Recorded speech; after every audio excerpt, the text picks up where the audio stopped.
Between the kids being home and hosting, everything in our house gets used up in summer. With Instacart, I can save money by stocking up on all my favorite summer brands.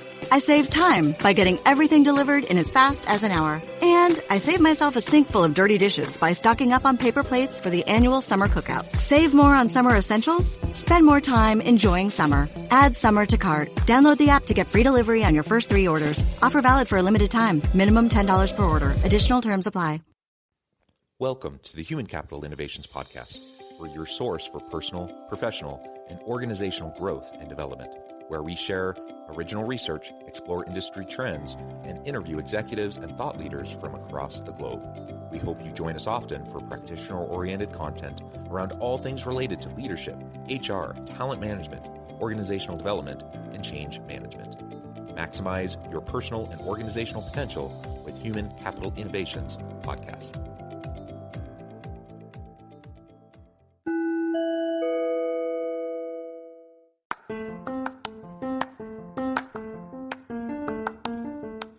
If you enjoy the Human Capital Innovations Podcast, enjoy ad-free listening by going to the Patreon page, and please consider contributing even at the producer or sponsorship level. And please leave a review. Thank you for your support.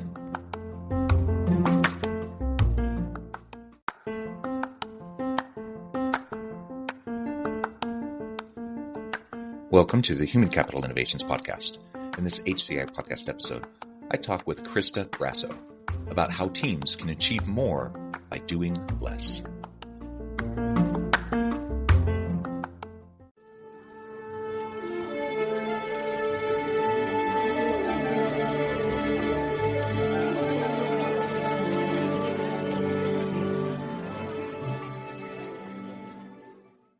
Crista Grasso, welcome to the Human Capital Innovations Podcast. John, thanks so much for having me. I'm so happy to be here today. It is a pleasure to be with you. You're joining us from Connecticut. I'm south of Salt Lake City in Utah. We're both experiencing some wonderful winter weather and bundling up and trying to stay warm, which is always fun this time of year. But it is beautiful as long as you can stay safe on the roads. So anyways, it's a great pleasure to have you with me today. We're going to be talking about how teams can achieve more by doing less. And I know that may sound counterintuitive. We're going to pull that apart and really dissect it and try to better understand how we can actually improve efficiencies and productivity and innovation in our teams as we focus on doing less. As we get started, I wanted to share Crista's bio with everybody. Crista Grasso is the go-to strategic planning and systems expert for online businesses when they want to scale. Known as the business optimizer, Crista has the ability to quickly cut through noise and provide clarity on the core things that will make the biggest impact to scale a business simply and sustainably. She is the founder of the Lean Out Method, creator of the Lean Business Scaling System, and host of the Lean Out Your Business podcast. Again, a pleasure to be with you. Anything else you would like to share with me or my audience by way of your background or personal context before we dive on in? No, I'm excited to just dive right into the conversation. Okay, awesome. Well, let's first start by kind of laying the stage. There are all sorts of types of organizations, all sorts of types of businesses, all different shapes and sizes, structures, right? Different industries and sectors. So there's clearly there's no one size fits all in relation to the question I'm about to ask. But with that caveat laid out there on the outset, when we think about entrepreneurial activity, usually what we're talking about is for-profit, small business that eventually, hopefully, in most people's minds, they want it to grow. They want it to scale. So they might have a great idea for a product, for a service. They might have, it may be just them. They may be a solopreneur, but maybe they have a small founding team as entrepreneurs. They start this thing up and pretty soon, they move from their founding group, maybe up to a dozen employees, up to a couple dozen. Now they're up to 50, up to 100. And you start that scaling process. And with it comes the growing pains and the strain on maturity and those sorts of things. So why don't you start by sharing some of your perspective around the biggest types of mistakes that entrepreneurs tend to make when they're going through this scaling process, particularly if they're going through a rapid scaling process? Yeah, it's such a great question because I think every business faces this at some point or another in their journey. And I know for me in my first business, this almost put me out of business, which is why I'm so passionate about helping other businesses with it. But I think the biggest mistake that I see people make is they look at scaling as more. Because, of course, you're thinking about, I want to reach more people, I want to make a bigger impact, I want to drive more revenue. And those are all very valid, but what they do is they do more of everything in their business. And without first taking the time to get really clear on what are the things that you actually want to scale, what are the things that are working that you want to do more of, what are those things you want to amplify, instead of doing all of the things, it ends up just leading to a lot of overwork, a lot of unnecessary complexity, and they end up scaling noise and complexities instead of scaling the results that they really want to see and really want to repeat. And I see that so commonly, and it was certainly something that I did in my first business, but I sadly am not alone in that journey. And I think it's just we get enamored with the idea of more, we're going really fast, there's all these opportunities coming our way, so we don't take the pause to look at what can we let go of, what can we lean out, what can we simplify, so that we're going all in on the right things and we're scaling in a simple, sustainable way. Well, I love that. We could probably stop right there because I think everything you just said, if we could just do that, I think that would be amazing. And I think as you were talking about leaning out, another way I hear this framed up sometimes that I like to think about is in terms of pruning back, right? And so sometimes it's a proliferation of product or service offerings. And sometimes when you're a new entrepreneur, you're like throwing spaghetti at the wall, right? You're like trying to see what's going to stick. Because you don't really know. You love your idea, you love your product or services that you're trying to provide, but whether or not the market's really going to value it is yet to be seen. And so you're just kind of doing whatever you can to generate some revenue so you can make payroll and pay your office expense and all of that kind of stuff, right? And over time, though, you should be able to learn what's working, what's not working, and you should then hopefully be willing to cut back on things that just aren't working, even if you love the idea, even if you think it's the most amazing thing that can be transformative in the future. Sometimes the timing's just not right. Sometimes it is a great idea and you need to revisit it in 2 years, rather than trying to squeeze, a square peg through a round hole right now. And so pruning back in terms of product or service offerings can often be really helpful. But also as you're starting to scale, one of the things I see constantly from a people management perspective is most founding teams or entrepreneurs, they don't have a lot of, they have the big idea or they have the technical expertise or whatever. They usually don't have a lot of people management skills or leadership skills per se. They go from the stage of being with their founding partners or friends or whatever. Now they're scaling, they're adding more employees. And very quickly they start to realize, oh my gosh, I'm not quite sure how to do this. I'm not sure what to do. And so then they start creating the policies, the practices, the procedures, the business norms and culture, hopefully in a purposeful kind of strategic way. But what then ends up happening is you start to develop, those systems, those structures that hopefully are helping you achieve more.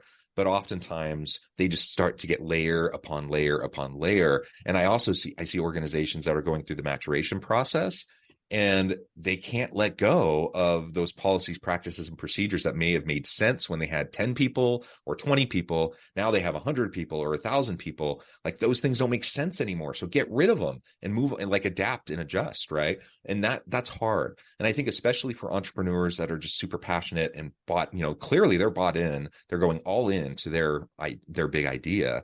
It can be hard because you feel so much emotional investment in that product or service or in the team or in whatever, that it's hard to just take an objective look at what is actually necessary.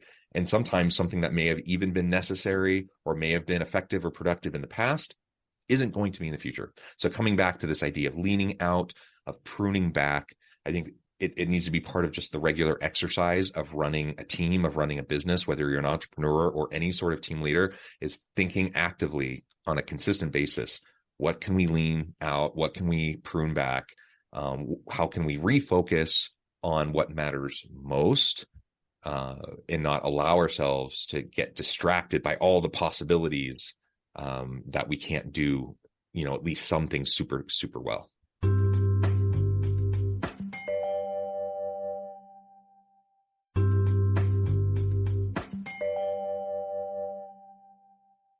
Yeah, it's so true. And I always use this analogy. If you think about an hourglass where it's wide at the top, it's pinched in the middle, and then it gets wide again at the bottom.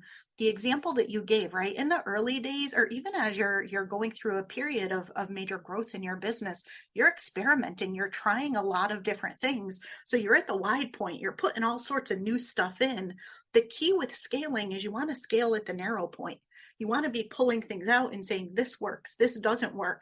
Okay, this is the thing we want to double down on and optimize and go all in on. These other things were great, but either they're not aligned with where we're going next, or they didn't give us the results that we really wanted. And you want to be doing that pruning, that leaning out, that simplification. So when you get to the pinch point, when you get to that narrow point in the middle, that's when you flip the script, and that's what you want to scale and go all in on. And the same is true with team. So I loved everything that you shared about team, but how you manage your business is very different when you go from more of a solopreneur personal productivity approach to a small team approach, to teams of teams, to layers of teams. It gets more complex, and the way you plan, the way you lean out, the way you approach these things ends up having to scale along with the business. But so often I just see people not creating the space for the reflection that they need to be able to actually assess, do we keep doing this or do we not keep doing this? Yeah, because you're so, especially, entrepreneurial startup stage, right? You're go, go, go, go, go all the time. And as the company starts to scale, you're go, go, go, go, go. I mean, you really have to be disciplined to make sure that you're taking the time to focus on the big picture strategic stuff. I mean, that's what the CEO or the executive director or the managing principal or whatever the lead is with the organization, that's what they should be doing. They should be making sure they're taking the time to think big picture, strategic, long-term, sustainable development and such. But because of the pressure towards immediate and short-term kinds of results and gains, and because you're just so busy and you're just trying to make sure that you're doing things well, it can get dropped super easily. And I see that happen all the time. Well-intentioned people who want to do those things, but they just don't set aside the time to do it consistently. And if you're not disciplined about it, then guess what? It's not going to happen. Like there's always going to be more things to fill your time. There's always going to be more things for you to do. That never goes away. And so make sure that you build in time into your schedule consistently to do that self-reflection for you, to do that that analysis and that reflection on the organization as a whole and the different product and service offerings, to do that about your teams. Like, it just has to be ingrained and embedded into the culture of the organization. When you can do that, then you're able to do those experiments, right? You're able to iterate, you're able to try things and figure out what works, because you built in feedback loops of constant and regular evaluation and assessment and understanding your impact of what you're trying to do. And so let's just focus on and be committed to that kind of regular, self-reflective, organizational assessment kind of a mentality. And that will help us a lot. Now, what we've talked about up to this point, we've named some of the types of things that often get in the way, but maybe you can share with us from your perspective and your experience what some of those biggest areas of waste and drain are for organizations that you work with. Yeah, absolutely. There's several. So I actually went in and looked at, because I've spent decades working in these big, large scale Fortune 50 businesses. And for anybody who's familiar with lean or lean manufacturing or lean in software development, there's specific areas of waste that are identified that you look at in a large business. So I looked at, how about for small businesses? How about for coaching or consulting or service-based businesses that are largely online? What are their core areas of waste? And I identified 10 that are pretty universal that I see often. But I'd say the number one biggest one that I see is probably no surprise, and it's unnecessary complexity. And it makes everything harder to sustain, makes everything more expensive. It causes a lot of havoc in the business when you have unnecessary complexity. And that's just a side effect of growth, especially rapid growth. So you do need to put intentionality around simplifying and leaning things out as you're growing and scaling your business. But beyond that, specifically for the smaller businesses and the very passion-fueled founder-led businesses that I see quite often, is what I call new versus optimization. So they're enamored with all of the new ideas, right? Those of us who are visionary leaders, we probably have 85 great new ideas before breakfast every morning. The challenge is more deciding which ones we're not going to pursue as opposed to which ones we are. But there ends up being such a churn on pursuing new things in the business that there's not a lot of focus on actually optimizing what's already being done and what's being done well. And it ends up causing people to overwork. It ends up causing unnecessary complexity. It causes incomplete work. It causes delays. It causes a lot of the other areas of waste as well. And it's because entrepreneurs tend to like to be in that more create energy, do something new, pursue something new. They don't necessarily like to run things, but you do need to focus on that operational efficiency as well. And you do want to optimize the things that are working in your business, because those small changes that sometimes will give you even bigger results faster than doing something new and bringing something new to the market will. Absolutely. I have so many examples floating to the top of my head as you were describing that, because again, well-meaning leaders, right? Well-meaning executives. And if they're a creative type or an innovative type, yeah, they're going to be having ideas constantly, which is great. Like, that's not a bad thing. But if you're constantly chasing every single idea that you have, or every single random opportunity that pops up, it's like squirrel, you're constantly, you're not focused on anything. You're constantly chasing everything. And it becomes, not only does it increase complexity, and all those things you just said, it also is demoralizing. It's really demoralizing to people. So those who have been working on your bedrock, products and services, those who have been establishing, successful, sustainable initiatives and programs and such, when you are constantly chasing the new shiny object, and as a result, just kind of because there are scarce resources pretty much in every organization. When you're chasing after every last little shiny object that's unproven, you don't even know if it's going to work. You don't know if there's even real appetite for it in or out of the business. But you keep chasing all those things. Guess what? You're not investing or reinvesting into those established, successful areas, those products or services or programs or initiatives that have already been proven that work. And to your point about like impactful gains, if you want to grow, the best way to do it is to focus on those areas that are already working really well, that are proven. I was working once on an initiative, amazing ROI, amazing impact on all the assessment metrics and such. And I was so frustrated because, we were doing all this great work. We had a great track record, all of the data to back it up. And I'm like, all we need is there's this huge investment that just went into this brand new thing that is completely unproven, could be really cool, but we have no idea if it's going to work. Millions put into this thing. I'm like, give us $100,000 in our area of reinvestment. And guess what? We will turn that into, tenfold ROI, and we can do it, within 6 months. And it becomes demoralizing when again and again and again and again, you see that not happening. And then you feel, whether it's the intention of the leader or not, you feel undervalued, underappreciated.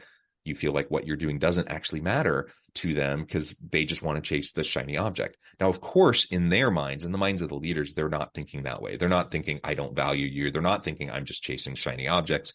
They're just being creative, and they're in creative mode. And they're trying to, see what might help us into the future. And that can be a good thing, but you have to balance it, right? And if you don't balance it, then it adds to the layers of complexity. Like you said, it's demoralizing, and frustrating to your people in other existing areas, established areas. And it just creates a whole slew of problems.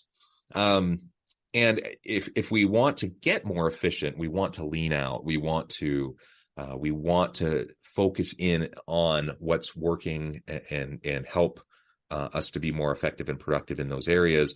What would you say are some of the things that we could start doing in most teams right away to help move us along that path. Even if it's just as an experiment to see, can we try some of these things to prune back and see what happens, see if it actually helps.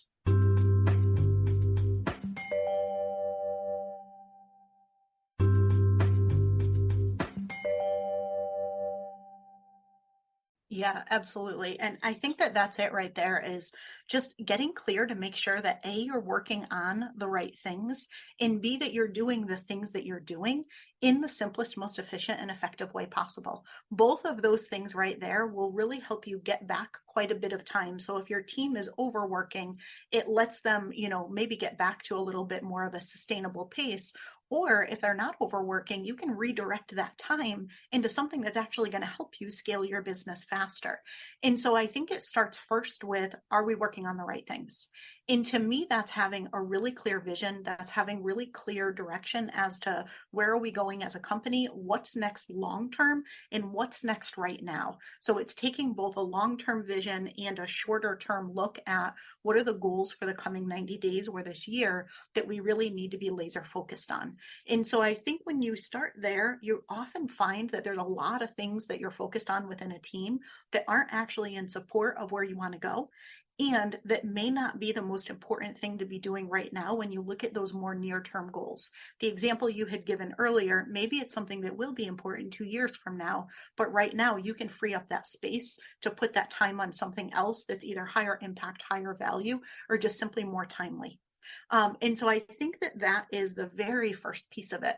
But then you want to look at what you're actually doing and look at how can we do this in the simplest, most sustainable way. A lot of times there's opportunities to systematize things.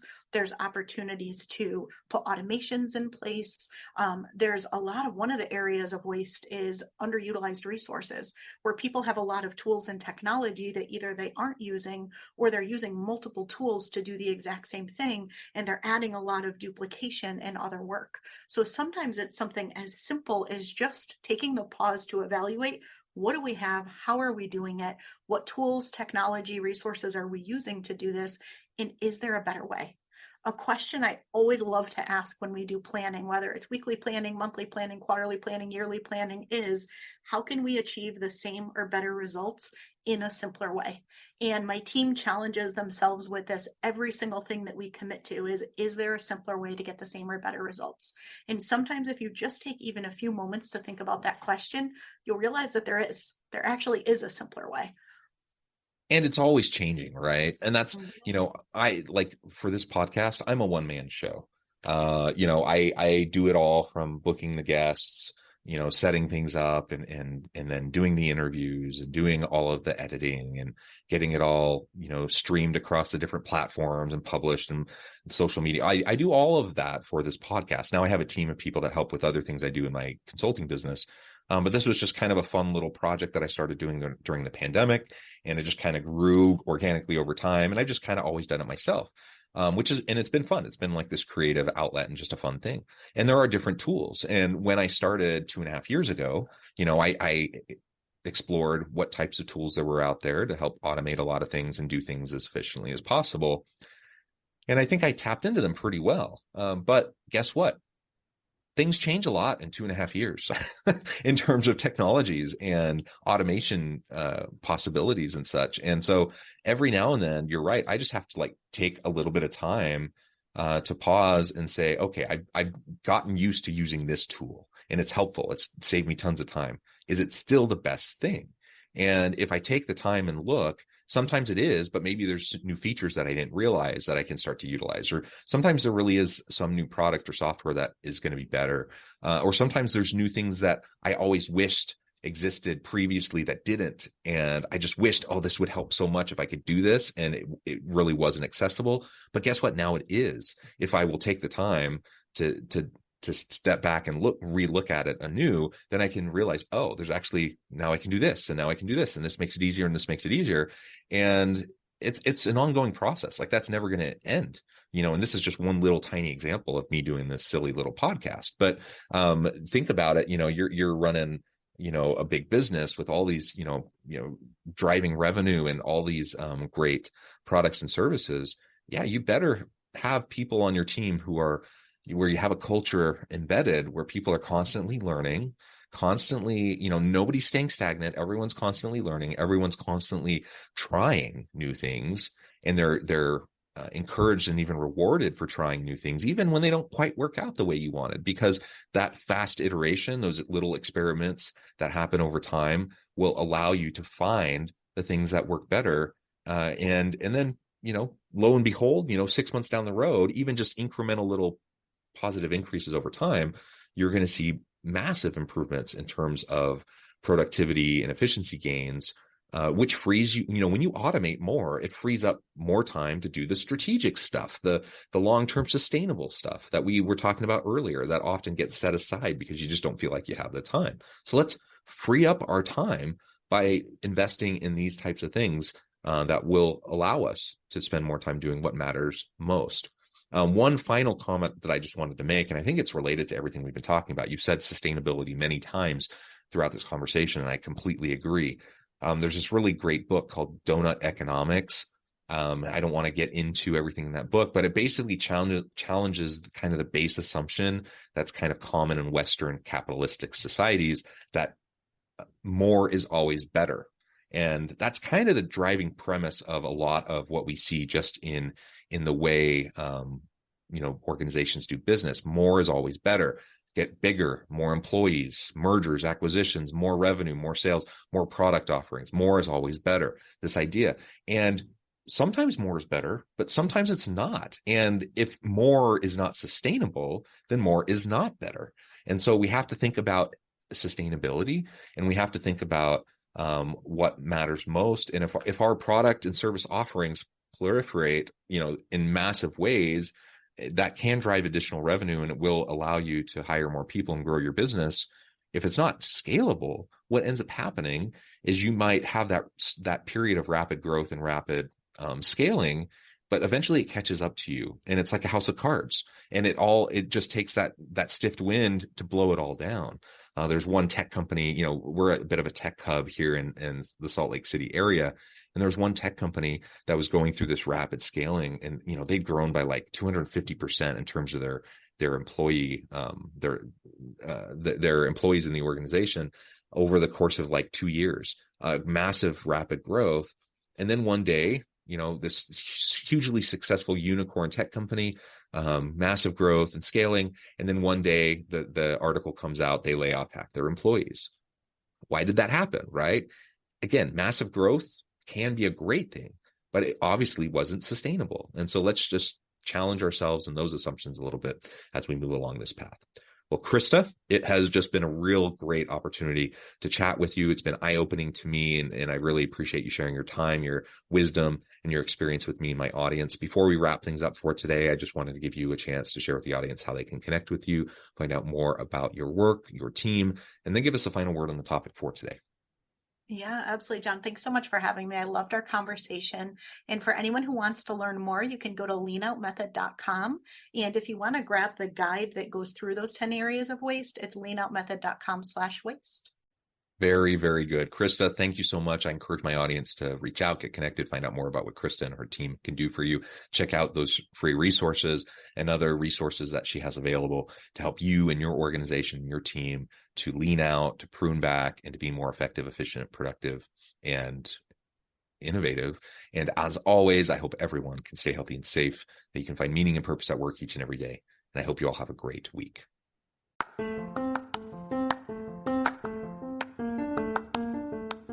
Do you enjoy the Human Capital Innovations podcast?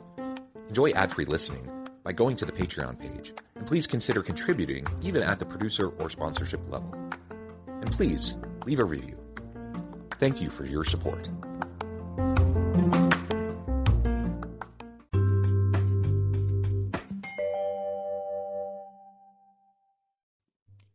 Thanks again for joining us for this episode of the Human Capital Innovations podcast. I hope you stay healthy and safe, and that you have a great week.